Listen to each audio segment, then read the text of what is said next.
There is no single day when World War II was officially decided. No announcement. No surrender. No dramatic collapse. Instead, the decision came quietly. So quietly that most people fighting the war never realized it had already happened. For years, history has taught us to look for decisive moments.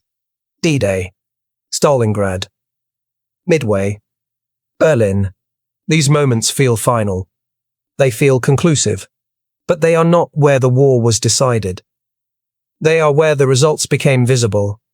The real decision happened earlier, and it did not look like defeat. It looked like momentum. In the early years of the war, Germany and its allies were winning. Territory was expanding. Enemies were retreating. Entire countries collapsed in weeks. From the outside, the war looked unstoppable. From the inside, it looked manageable. But beneath the victories, something far more important was happening. Something invisible on the battlefield. Something that would decide the war long before the final shots were fired. World War II was not decided by courage. It was not decided by tactics. And it was not decided by any single battle. It was decided by capacity. Capacity to replace losses. Capacity to produce faster than destruction. Capacity to fight not for months, but for years. In the beginning, Germany fought a war built on speed, quick victories, short campaigns, decisive blows. The strategy assumed something critical, that enemies would collapse before full mobilization. That assumption was the seed of defeat, because once the war became long, Germany was no longer fighting the war it had prepared for. The moment World War II was actually decided was the moment this reality became irreversible. Not when Germany lost hope, but when time itself changed sides. At first, this shift was invisible. Battles were still being won. Armies were still advancing. Propaganda was still convincing. But the foundation had cracked. The war had transformed from a contest of armies into a contest of endurance. And endurance favors those who can wait. This is the central misunderstanding of World War II. People remember where it ended. They forget when it became impossible to reverse. The moment the war was decided did not feel like a defeat. It felt like just another step forward. And that is what makes it so dangerous. In the next section, we will look at the true battlefield of World War II. Not beaches, not cities, but resources. World War II was never just a war of soldiers. It was a war of factories. Every tank destroyed on the battlefield had to be replaced. Every aircraft shot down had to be rebuilt. Every soldier lost had to be trained again. Winning one battle meant nothing if you could not afford the next 10. Germany entered the war with a dangerous advantage: efficiency. Its military was sharp, professional, and experienced. Its early victories were not accidents. They were the result of preparation. But that efficiency came with a hidden weakness. Germany was not built for replacement warfare. In a short war, efficiency dominates. In a long war, volume dominates. And volume requires something Germany did not have enough of: time and industrial depth. The Allies understood this, especially the United States. They did not measure success by ground taken. They measured it by output: steel, oil, chips, planes. Numbers that could grow faster than losses. Germany's early strategy assumed it would never face the full weight of Allied production. That assumption died quietly, not on a battlefield, but in shipyards, factories, and rail networks. By 1942, Allied industrial capacity had reached a point no Axis power could match. Not even close. The United States alone was producing more aircraft than Germany, Italy, and Japan combined. And it was still accelerating. This is the moment the war quietly shifts. Not because Germany suddenly starts losing battles, but because it becomes mathematically impossible to win. Germany could still fight brilliantly. It could still inflict heavy losses, but it could not win a race of replacement. Every successful German operation now carried a hidden cost. Losses that could not be fully recovered. The war had become asymmetric. not in courage, not in skill, but in sustainability. Germany's generals began to notice this long before the public did. They saw equipment shortages grow, training times shorten, quality decline. Each adjustment seemed manageable. Together, they formed a trap. Meanwhile, the Allies made a crucial choice. They did not rush for dramatic victories. They accepted slower progress in exchange for certainty. Attrition was not a side effect. It was the strategy. This is why the moment World War II was decided does not align with any single battle. Because once production curves separated, no battlefield outcome could bring them back together. From this point on, the Axis was not fighting to win. It was fighting to delay arithmetic. In the next section, we'll examine why, even after this shift, the war still appeared winnable in 1941, and why that illusion lasted longer than it should have. In hindsight, it is tempting to say the outcome of World War II was obvious. It was not. In 1941, the war still looked winnable, even favorable, for the Axis. And that illusion is exactly why the real moment of decision went unnoticed. Germany's victories had been spectacular. Poland collapsed in weeks. France fell faster than anyone expected. Large parts of Europe were under German control. From the outside, this looked like dominance. From inside Germany, it looked like confirmation. The war plan appeared to be working. Enemies were defeated before they could adapt. Campaigns were short. Losses were acceptable. This reinforced a dangerous belief that the future would resemble the past. But World War II was changing faster than perception could keep up. By 1941, Germany was no longer fighting isolated opponents. It was fighting systems, economic systems, industrial systems, global supply networks. And those systems do not collapse quickly. The invasion of the Soviet Union deepened this illusion. Early advances were enormous. Cities fell. Millions of enemy soldiers were captured. Territory expanded at an unprecedented rate. On maps, it looked decisive. In reality, it was catastrophic. Because Germany mistook space for victory. Territory does not equal capacity.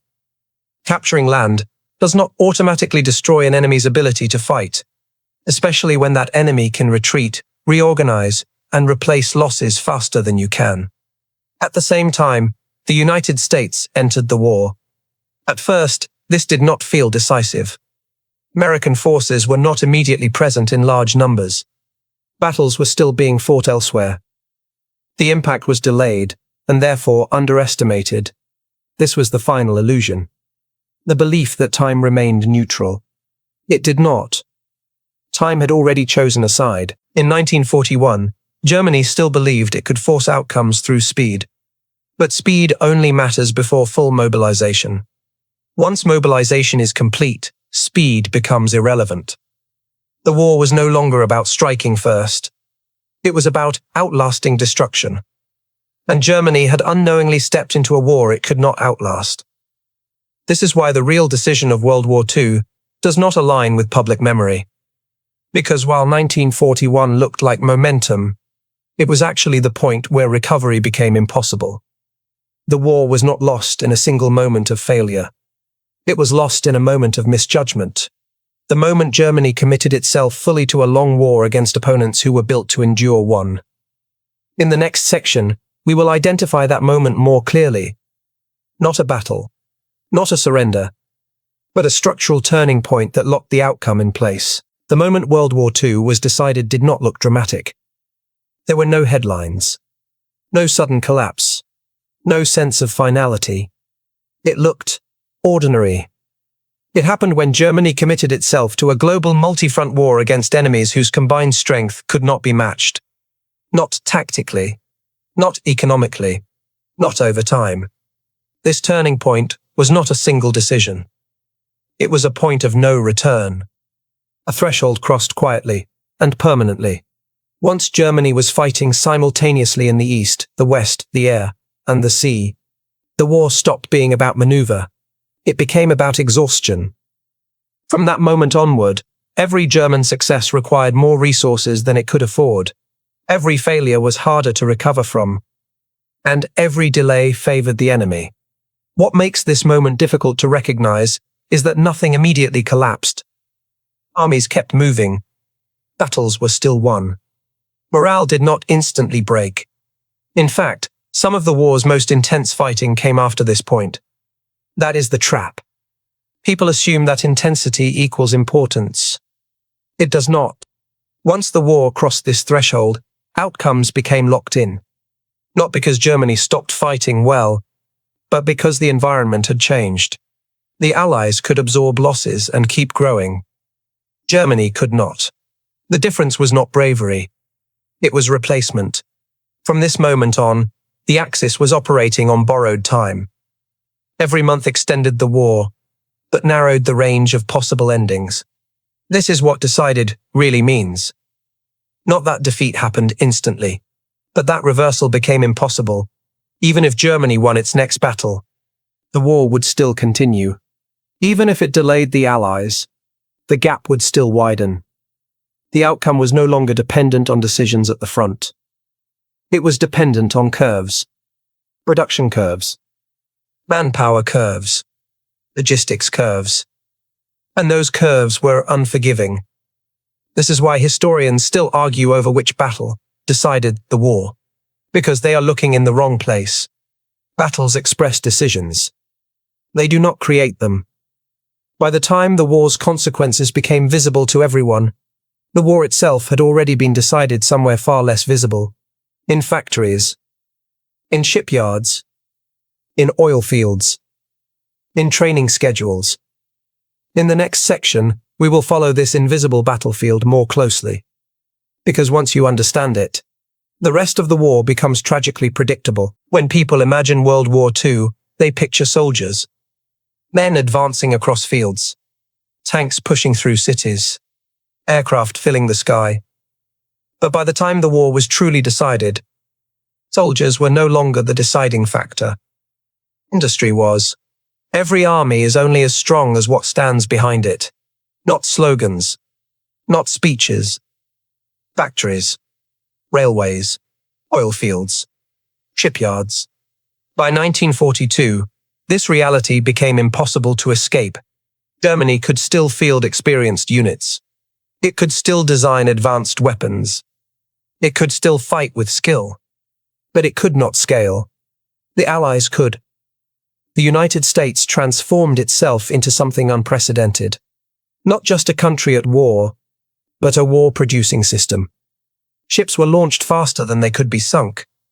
Aircraft rolled off assembly lines in numbers that shocked even Allied planners. Training programs expanded faster than casualties could reduce them. This was not improvisation. It was capacity unleashed. Germany, by contrast, was constantly improvising. Factories were scattered. Resources were limited. Transportation was fragile. Every bomb mattered. Every disruption echoed across the system. This imbalance created a brutal equation. Germany could win battles. The Allies could replace battles. And replacement always wins in the end. What made this so decisive was timing. By the time Germany fully understood the scale of Allied production, it was already too late to respond. You cannot redesign an economy mid-war. You cannot invent raw materials. You cannot train millions overnight. This is why late-war German weapons feel so tragic. They were brilliant solutions to the wrong problem. Advanced tanks without fuel. Fast aircraft without pilots. Powerful designs without production depth. Technology could not compensate for arithmetic. Meanwhile, the Allies made deliberate choices. They accepted inefficiency in the short term to guarantee dominance in the long term. They built redundancies. They overproduced. They planned for losses and planned beyond them. This mindset mattered more than any battlefield victory. Because once replacement outpaces destruction, the outcome is no longer uncertain. This is the moment the war becomes irreversible. Not because Germany stops fighting, but because fighting stops mattering. From here on, battles are expressions of a decision already made. They are violent. They are costly. They are tragic. But they are not decisive. In the next section, we will look at the most subtle change of all. The moment time itself stopped working for one side and started working relentlessly against it. In the early years of the war, time felt neutral, sometimes even helpful. Quick victories meant momentum. Momentum meant pressure. Pressure meant collapse. Every month seemed to favor the attacker. Then, quietly, that relationship reversed. And once it did, there was no way to restore it. Time stopped being something Germany could use. It became something Germany had to survive. This shift is difficult to pinpoint because nothing dramatic announces it. No single battle marks the change. Instead, it reveals itself in patterns. German losses take longer to replace. Allied losses take less time. German training periods shrink. Allied training pipelines expand. German equipment shortages become permanent. Allied shortages become temporary. Each of these changes seems manageable in isolation. Together, they form a trap. Time begins to compound mistakes. A failed offensive in 1 month creates a shortage the next. A shortage the next month limits options after that. Time stops resetting the situation. It only worsens it. For the Allies, time does the opposite. Each month brings more experience, more equipment, more coordination. Mistakes are absorbed, corrected, and outpaced. Losses hurt, but they do not decide the future. This is the moment the war becomes asymmetrical in the most important way. Not in weapons, not in morale, but in recovery. Germany can still fight brilliantly, but brilliance cannot overcome erosion. Every decision now has consequences that last longer than the decision itself. This is why late-war German planning feels desperate. Not because leaders lack skill, but because time no longer forgives error. Once time turns against you, strategy narrows. Risks feel heavier. Options feel fewer. Delay feels tempting and deadly. The Allies understand this. They do not need to rush. They do not need to gamble. They can wait. And waiting in this war is power. By the time Germany realizes time has changed sides, it cannot change back. No offensive can reverse production curves. No victory can restore lost years. This is what truly decides the war. Not collapse, but inevitability. From this point onward, the future is no longer open. It is scheduled. In the next section, we'll examine the battles that came after this moment. The fighting that felt decisive, but wasn't. One of the great paradoxes of World War II is this. Some of the largest, most famous, and most violent battles happened after the war's outcome was already locked in. This confuses people. If the war was decided earlier, why did the fighting become even more intense? The answer is simple and deeply human. Because decisions and realization are not the same thing. After the turning point, nothing mechanically stopped the war. Armies still existed. Weapons were still available. Orders were still issued. So the system kept moving. Battles like Stalingrad, Kursk, Normandy, and the final campaigns in Germany feel decisive because they are dramatic. They involve massive forces, high casualties, clear winners and losers. But drama does not equal decision. By the time these battles occurred, the war was no longer about possibility. It was about process. Each battle now served a different purpose, not to determine who would win, but to determine how long it would take and how much it would cost. For the Allies, these battles were about enforcement, turning industrial dominance into physical control, translating capacity into occupation. They were not gambling on outcomes. They were executing inevitability. For the Axis, these battles were about resistance. Not resistance with hope, but resistance with momentum. Once armies are in motion, stopping them is harder than continuing. This is why late-war battles often feel irrational. Positions defended that had no strategic value. Counterattacks launched without reserves. Cities turned into fortresses that could not be supplied. From the outside, it looks like madness. From the inside, it feels like obligation. The system does not know how to stop itself. It only knows how to issue orders. This is also why casualty numbers spike late in the war. Not because the fighting was more meaningful, but because it was less constrained by logic. When victory is no longer possible, risk loses meaning. When defeat is inevitable, delay becomes the only objective. And delay consumes lives. These battles did not decide the war. They paid the bill for a decision already made. In the next section, we will confront a difficult question. If leaders understood the war was already decided, why did they keep fighting anyway? Once the war's outcome became irreversible, a new question replaced all others. Not how to win, but how to end. And for many leaders, that question had no safe answer. Stopping a war is not just a military decision. It is a political act, a moral reckoning, a personal risk. By the time World War II was decided, those risks had grown enormous. For leaders on all sides, but especially within the Axis, defeat did not simply mean loss of territory. It meant accountability, trials, loss of power, exposure of crimes, the collapse of entire political systems. Ending the war did not promise peace. It promised consequences. This changes behavior in profound ways. When victory disappears, leaders do not automatically seek peace. They seek delay. Delay offers comfort. As long as the war continues, authority still exists. Orders still matter. Responsibility can still be postponed. The future remains undefined. And uncertainty, paradoxically, feels safer than certainty. This is why wars often continue long after they are decided. Not because leaders believe they can reverse the outcome, but because they fear what comes after admitting it.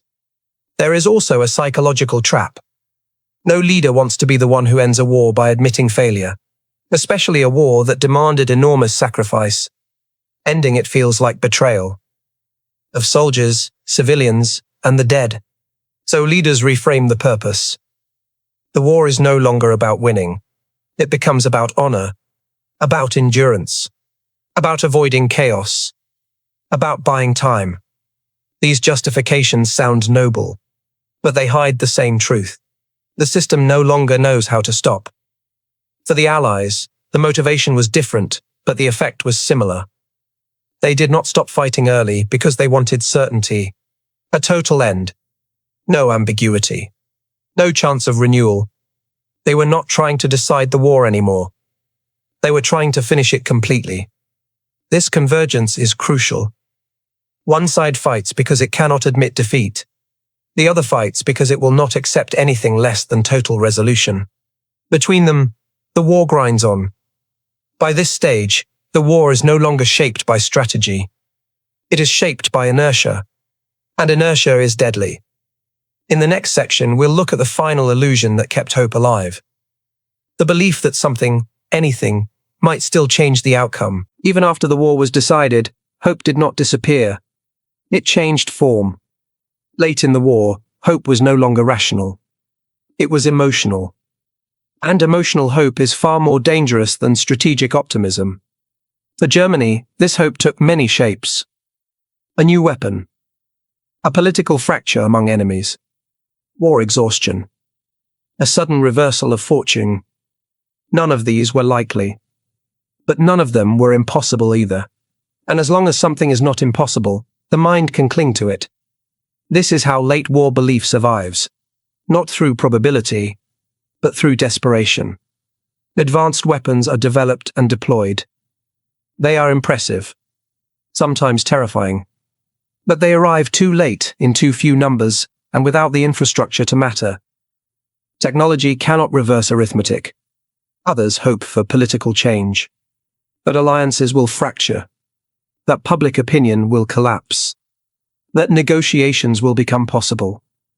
These hopes depend not on action, but on waiting. Waiting feels safer than admitting finality. This illusion is not limited to one side. Even the Allies experience it in reverse. They fear stopping too early. They fear leaving the job unfinished. They fear repeating the mistakes of the past. So they press forward, relentlessly. Hope now serves opposite purposes. For one side, it delays acceptance. For the other, it delays restraint. This is the final trap of a decided war. When both sides believe continuing is safer than stopping. Late war hope is not about winning. It is about avoiding the moment when belief must end. Because when belief ends, responsibility begins. By the final year of World War II, hope no longer shapes strategy. It only softens fear. And fear, more than reason, keeps the war alive. This illusion cannot last forever. Reality eventually overwhelms belief. Factories stop. Orders go unanswered. Armies dissolve. The system finally runs out of momentum. In the final section, we will return to the question that defines this entire story. What does it really mean to say, the war was decided? When people hear that World War II was decided, they imagine a victory. They imagine a moment of triumph. That is not what it means. To say the war was decided does not mean it was over. It means that the range of possible outcomes had collapsed. Before that moment, the future was open. Different decisions could lead to different endings. After that moment, the future narrowed. Only one ending remained. The war did not end because someone gave up. It ended because continuing could no longer change the result. This is the difference between fighting for possibility and fighting out of momentum. Most of World War II's bloodiest moments occurred in that second phase. Not because they mattered more, but because they mattered less. Understanding this changes how we judge history. It forces us to stop asking, which battle won the war? And start asking, when did reversal become impossible? World War II was decided when time, industry, and endurance aligned against one side. When replacement outpaced destruction. When recovery outpaced brilliance. When waiting became power. From that point on, courage still mattered. Suffering still mattered. Lives still mattered. But outcomes no longer did. This is not a comfortable truth. It challenges heroic narratives. It forces us to confront how wars actually end. Wars are not decided when flags are raised. They are decided when systems stop being able to adapt. When time stops being neutral. When momentum becomes destiny. World War II reminds us of something deeply unsettling. A war can be decided years before it ends. And when that happens, every day that follows carries a different moral weight. That is why this question matters. Not just for history, but for how we understand conflict itself. Because the most dangerous moment in any war is not when it begins, or when it ends, but when it is already decided, and no one is ready to admit it.